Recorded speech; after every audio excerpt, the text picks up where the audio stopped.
Good afternoon, everyone, and welcome back to the Adobe XD Daily Creative Challenge. My name is Howard Pinsky, Senior XD Evangelist here at Adobe, and I hope you're all doing well on this almost Friday. We've almost made it through the week, which also means we're almost through the latest round of daily challenges.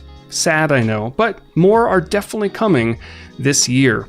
Big hello to everyone who is tuning in live on Behance. We've got Laura and Manny and Selene and Christelle, I think I pronounced that correctly. Ruth and Hitisha, Sam, great to see all of you. Miroslav from Serbia. If you are tuning in live, let me know in the chat who you are and where you're tuning in from. Anita from Toronto. Aaron, Umacorn, good evening. John says, good evening from the Netherlands. Great to see all of you from all over the world. All right, let's go ahead and hop over to my screen. And this is the landing page for the Daily Creative Challenge. Behance.net/challenge/XD. You'll find all the information about these challenges. We also run challenges on Photoshop, Illustrator, occasionally Premiere. I think we may have done one on After Effects, possibly, but we're doing challenges all the time, which is wonderful. If you haven't pressed that big blue button at the top yet, definitely press it. Even though these sets of challenges are coming to an end, more are definitely on the way, so stay tuned for that. Every single day we're going to receive a challenge, Monday to Friday, except the first Monday during the 2 weeks. That's usually a welcome stream. And then you can join us in our Discord community chat right over here. We have about 60,000 designers in Discord, almost 2,000 online right now. Get information about the challenges, share tips and tricks, ask questions, and also you can hop into the challenge channel and you can share the work that you're doing for these particular challenges. We've got some great mentors online right now giving feedback. You can get feedback. Give feedback if you feel comfortable as well. And once the next set of challenges do come around, which is just around the corner, you can definitely submit your work in the past challenges channel as well. All right, so let's do a very quick recap of where we are at. Last week, we started off this process, and I'll remind some of you if you're just diving in, this set of challenges is mostly focused on web design. So we've been doing a lot of things like designing pricing tables using repeat grids or sign-up forms, financial charts using component states and Auto-Animate. We designed a landing page, a fairly simple landing page, but it got the job done using assets and various other things. We built out a nested drop-down using nested components, a fun credit card payment interaction. Yesterday, we looked at building out marketing banners using stacks and padding. And today, we're going to be building out an online dashboard, or at least part of an online dashboard, using Auto-Animate and one of the fairly newer features in XD, animated dashes and gaps. So with that set, we're going to hop over to Adobe XD and we are going to get designing. Now, if you haven't grabbed a template yet, definitely go ahead and press that Get Started button right down there. And again, we're going to be designing and prototyping circular charts for your online dashboards. And if you want to watch a very quick recap of this video, or at least quicker, it's not very quick, but it's quicker, there's a link right here you can grab, paste in your browser, and watch it on YouTube. Here's some inspiration. The colors on some of these dashboards are just great, right? But we're going to hop over here, and I did provide a dashboard that you can get started with. Let's see if Howard sees the question. Ooh, what is the question? I missed the question. Post the question again if you haven't already, and I will see if I can take a look. All right, so we're going to dive in, and we already have a chart created over here. And if we have a little bit of time towards the end, maybe we'll wire this up. But it's very similar to what we did during day number, I want to say it's day number 3, possibly. I could double check. 1, 2, 3, day number 3, where we built the financial charts. So we're going to dive in here, and Aaron's saying vertical scroll. Yes, down here. So we do have a scroll group inside of this particular dashboard. We actually have 2 scroll groups. We have one for the overall dashboard, and then one for the planner at the bottom. So lots of scroll groups, and you can have additional ones. Oh, so Sam posted a question. I have a question. All right. We have been doing the challenges separate. If I copy and paste in one document, all the actions components would work. So yes and no. So if you're doing them all separate and you want to put them all into one document, the components from each of the documents will definitely come over. What they'll do is initially they'll come over as linked components. But what you would do is you would hop into your assets. You would find the component. There'll be a little link icon over to the left and over to the right of the component. Maybe I'll show you this later. You would right click and just press make local so that the component will be local to that document. Otherwise, you can keep it linked if you want. In terms of prototyping, what you would do in that case is from the original document, you would go into prototype mode, select the artboard, copy it, go to the new document, go into prototype mode as well, paste it. That way all the prototype interactions come over. So you can definitely do it. All right, so what we're going to do to start is inside of this particular area here, where we have the storage buckets section. We want a circular chart that will allow you to transition between different dates or different buckets, for example, right? So what we're going to do, we are inside this particular group, and in this section there is a stack enabled, which is cool because I can just grab this group and just switch it on over, right? And I believe there's a stack on the overall group as well. Yep, so I can just swap all of these. So if you have this getting started file, definitely poke around and see how things are done. It's pretty fun. All right, so what we're gonna start with is the first circle. So I'm gonna grab the good old ellipse tool this time. I'm gonna hold down my shift key and draw one out. Right about here looks pretty good. We do want to leave a little bit of room on the right and the left so that we can put our arrows eventually. And for these circles, we're going to be using borders. So I'm going to turn off the fill in the properties inspector. I do want a border. And for this first border, let's go for a nice reddish pink. And I'm going to crank up the size of this border quite a bit. Something like 26. That should work, right? Now, what we want is we want only part of this border to be filled in. And Miroslav is asking, when I use a component in a repeat grid and try to edit any of those, the main component keeps on popping outside the page. It's popping out. So if you're right clicking and pressing edit, I think that's what you edit main component. It will pop outside because it's not inside the repeat grid. Main components cannot be inside repeat grids at the moment. So it'll pop outside the artboard. You'll be able to edit it, and should make the changes inside of the repeat grid. But probably a better question for tomorrow's masterclass. So I'll be there. All right, so we want only part of this border to be filled in. What I'm going to do is I'm going to go in my dash and gap section down here in the properties inspector, and the gap I'm going to set pretty high, somewhere around 1000. Doesn't really matter, just set it very high. That way the entire border disappears. And what that will allow you to do is now you can go into the dash field and either you enter a value or you can use your arrow keys on your keyboard. I'm also holding down my shift key, and you can just set this to where you want it. Let's say 400, nice even 400. And depending on your style, you may want to also round out the caps of this chart, or you can keep it as square if you want to. So I'm gonna go ahead and round it out. And that is our first one. And we'll name this in a few moments, but now we want two additional ones. So what I'm gonna do is I'm going to duplicate, Command and Control D. And there are two ways you can do this. You can either, let's first actually start by grabbing a color. I'm going to grab one of these colors over here, and I'm going to rotate it. So the first way is you can simply rotate it and move it behind the pink one in the front. You can do that, right? But also if you want it to animate, if you want that actual border to animate, what I'm going to do is I'm going to reduce the dash and rotate it as well and move it on behind. So we'll leave it somewhere in this area here. And then we'll want one more. So Command and Control D one more time. Move it on behind. And this one we'll choose a nice lighter blue.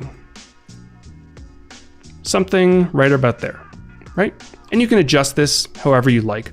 Now, just to tell users that there might be the possibility of filling in this entire circle, we may want one more circle in the back that's completely filled in, but we don't want it strong enough that people might think that it's part of the chart, right?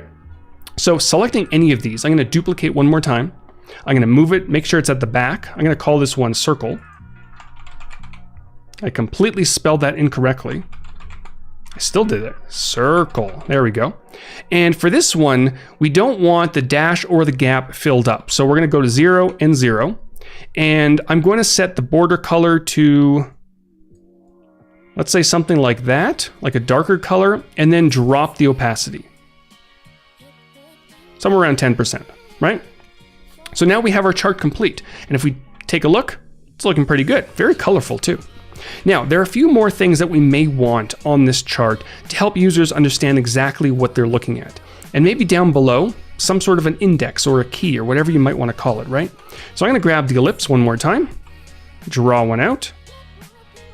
And this first one is going to be for the pink. So I'm going to sample this color here, use the I key on my keyboard to grab the eyedropper. And then with the text tool, shortcut key T, let's say this is videos. We'll sample this color as well. And for the typeface, it doesn't look too bad. I might want to bump it up just a little bit. We're going to have 3 of these going across, so you don't want your typeface to be too large. So we'll try that. We'll see what that looks like. I'm going to squish it in just a little bit more. And I'm going to select both of these layers. I'm going to group them, Command and Control G, and call this videos. Now, what I can also do, just to make my life a little bit easier, is place this group that I just created inside of a larger group, Command and Control G. I'll call this index. Make this a little bit larger. And then I'm going to turn a stack on within the Properties Inspector. And we spoke a lot about stacks yesterday. And I'm going to duplicate and duplicate, right? And now I can dive in and make some changes. Maybe this will be photos, and this might be documents. Now things are a little bit squishy, like I mentioned, right? So let me actually undo this, and you can also use a component if you want to, but I'm gonna bump this down to 14, make this one a little bit smaller. There we go. And one more time, that should give us a little bit more room. Photos and documents. And now I can go through and just make sure that the colors match up as well. And because we're using a stack, I can hold down my S key and my Shift key, make these a little bit longer, position it in the center. And if I ever needed to, I can dive in and just swap the positions very simply, right? All right, so that's looking pretty good. Now over to the right and the left of this chart, we may want 2 arrows, one to go to the next and one to go to the previous. So I'm going to activate my square grid, Command and Control apostrophe. I'm going to grab my pen tool, shortcut key P, and whoop, boop, and bloop. There we go. Press escape to cancel. And then for this, we'll go for a simple light or dark gray. Hide the grid, make this larger, thicken it up. And you've probably seen me create lots of arrows during these challenges and my master classes. And make sure it's in the center of our chart. I might want to also round out the joints so that this little guy here, let me zoom in. See how the end of this has a very sharp corner? If you go ahead and select it and press the second button down here, the round joints, it's going to round that out. So it's nice and curvy. All right, so there's one arrow over to the right. I'm going to duplicate this over. I'm holding an Alt or Option, view, drag it on over. I can make sure to flip it and pop it right about there. All right, Faisal saying, can we use the hover to see the information, for example, number of videos? Oh, yes, you can certainly do that. If I have time towards the end, I'm going to show you how that's done. But yes, that's a great, it looks like your comment is pending. Approve, there we go. But yes, that's a very good idea. So if I do have some time at the end, I can definitely show you how to do that. All right, so we have our arrows looking pretty good. And now the last thing we might want to add is in the center, some more information about this particular bucket or storage or whatever you want. So I'm going to go ahead and drag out an ellipse. Right about there, looks pretty good. And in terms of the styling, what I'm going to do is I'm going to add a little bit of a gradient. So linear gradient should probably work. And we're going to go to the blues and add a very subtle blue at the top. And then down at the bottom, also very subtle with a little bit of gray in there. I'm going to set the border at white, just so that it helps kind of accentuate this edge here. You can't really see it just yet because the background is white. But if I add a good old shadow and blur it, Maybe I'll add a little bit of blue in the shadow just because we can, right? And then drop the opacity of the border so it's a very subtle bevel, right? Something like that. Interesting. It could work. Maybe I'll brighten this top part up just a little bit more. All right, now on the inside of this, we may want to show how much of this storage has been filled up. So with the text tool one more time, I'll just go for 95%. You know what, that purple is looking interesting. Now, one thing about this is I love this purple color on this particular area here, but the purple color at the moment correlates to photos, right? So some users may look at this and think, well, 95% photos, a little bit confusing, right? Things you have to think about as you're thinking about the user experience. Even though I love the color there, it probably makes more sense to go for more of a dark gray, right? So we'll do that, and then we'll duplicate this down, type out, whoops, used. Maybe I'll drop this to about 16, drop the weight, and then maybe I'll drop the opacity a little bit as well, right? The typeface is interesting. I think it's gonna work, but think about those things, right? That might be too large. No, that's fine. I think that will do. All right, so we have all the elements that make up this particular chart. Looks like indigo. It does, doesn't it? All right, so what I'm going to do is we want to select all the information that's part of this chart that's going to change. So this area down here, videos, photos, documents, that's really not going to change. So we can leave that outside of the component. So I'll want to select basically all this information. I'm going to go ahead, actually make sure to name this videos, all these little circles, purple, not purple, photos, and documents, there we go. And I'm going to select all this information except the index, like I mentioned at the bottom. So I have all of this selected, right? And now over within the properties inspector to the right, I'm going to create a component. And someone's asking, what typeface is that? That is the Museo typeface. You can also create a component inside of your assets. I'm going to call this pie chart, or it's not completely a pie chart, but it'll work, right? Or maybe storage chart, just to make it sure everyone knows what they're looking at. And now what we can do, now that our default state has been created, we can create our next state. So I'm going to press that plus button one more time. We're going to create a new state. And this one might be called, I don't know, previous, right? Not very exciting, but we're going to run with it. And now with that, I typed everything wrong. Previous. There we go. All right. So with that created and active, we can now dive in and make changes. So I'm double clicking into this component and I have the pink selected. I'm going to reduce the dash, just like that. I'm going to grab the purple. And by the way, because this takes up the entire, the circle takes up it's basically blocking all the other ones. If you hold down your command key on the Mac or control key in Windows, you can click into or down the stack. So as I continue to click with my command key held down, I can continue going downwards, even though it's blocking, these top shapes are blocking them. All right, so I'm going to do that one. I'm going to reduce the dash on this one a little bit. Maybe I'll rotate it back. And then finally, we'll do documents. Rotate this back as well. And maybe I'll reduce the dash. Sometimes, depending on how your charts are set up, you may not need to reduce the dash. You can just rotate because it's behind the previous ones, but completely up to you. And then here, let's say this is probably 75 here. So it's maybe 70% used. So I'll just dive in here and make that change, right? And then we'll do one more, new state, and we'll just say last. And I'll dive in, reduce the dash. This one here, I'll reduce the dash as well.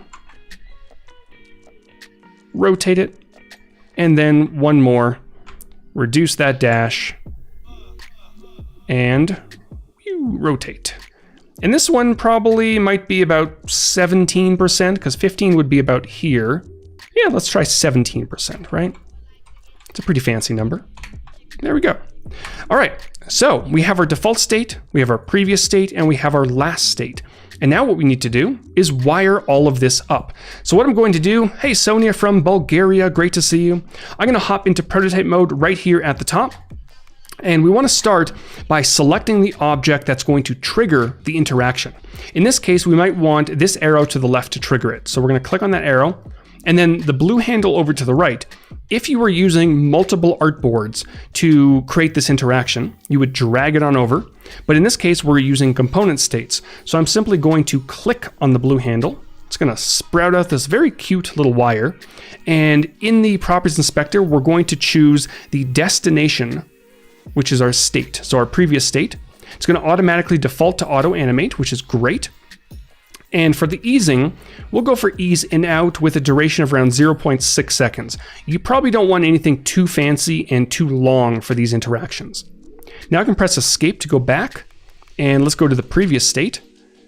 We'll click on this arrow again, and we'll go to our last state. Now we can also click on our arrow to the right to go to our default state. Press escape, go to our last state, and this might cycle back to the beginning, default state, and previous. And then from the default state, we might want this arrow over to the right to go to our last state, right? So you're just basically creating a nice cycle. And then that's it. I'm gonna press play at the top. And if you take a quick look, as we're pressing on these different arrows, our charts animate really nicely. Just like that. Now I have done videos on how to create number counters. So if you want to get really fancy, you can have a number counter using masks and Auto-Animate so that the actual numbers animate. But I think it was Faisal in the chat earlier asked, how would you create some sort of an overlay when you hover over top of these particular borders? Something would pop up. So very quickly, I am inside our default state. If I were to select, now this may break things because I didn't do this from the beginning, so keep that in mind. But I'm going to select this object here, and I'm going to turn this into a component, Command and Control K, and it did create, because we're in a larger component, it created it as an instance. So I'm going to go ahead and edit the main component. This might be what Miroslav was asking. If you have to edit this, it's going to pop it off here to on the side of the artboard. So what we're going to do now is from this default state, we're going to create a hover state. And maybe on this hover state, a very simple rectangle might pop up. This isn't going to be very fancy because we're running out of time, but maybe we'll do something like, I mean, there's not much room over here. So it might have to be a very small little area at the top right-hand corner. Maybe we'll round out the corners. We'll set the color at pink. Get rid of the border. And in here, it might say, what was this one? Videos or photos? I think it was videos. And we'll bump this in size, or wait a little bit, drop it in size. And maybe in here, it'll show how much storage has been taken up. So that one is, I think it was quite a bit. So maybe it was like 65%. Something like that. Again, this is very quick and dirty, so we'll see. All right, Miroslav saying exactly the same thing that happened creating the instance. Yes, and that's by design. It's supposed to do that. When you're creating a component inside of a larger component or a repeat grid, it creates them as instances to avoid confusion. And I'll talk more about that tomorrow during my masterclass, but that's expected. So when you want to edit the main component, you'll right click, press edit main component, it'll pop it somewhere, and then you'll be able to edit it. So now we have our default state. Oh, I got to make sure to go into the default. Oh, you know what I did? I created this outside of the component. Ha! Way to go, Howard. Double click, paste, there we go. So we have our default state and we have our hover state. So now if we go back over here and we press play, woo, now we can hover, right? There it is. And I can go to my next state. Now, see what I mentioned? Because I didn't do it from the beginning, it broke things. And I expected that to happen. But if you were to do this from the beginning, or you can also very quickly, I can dive in here. Come on, where's the component? There's the component. I can go to my previous state, select that, reduce this, right? But again, do that from the beginning and you'll avoid lots of problems. So there we go. I can go to the next state. and then I can also hover as well, but you have to make sure you adjust it on both of them. But you can do things like that.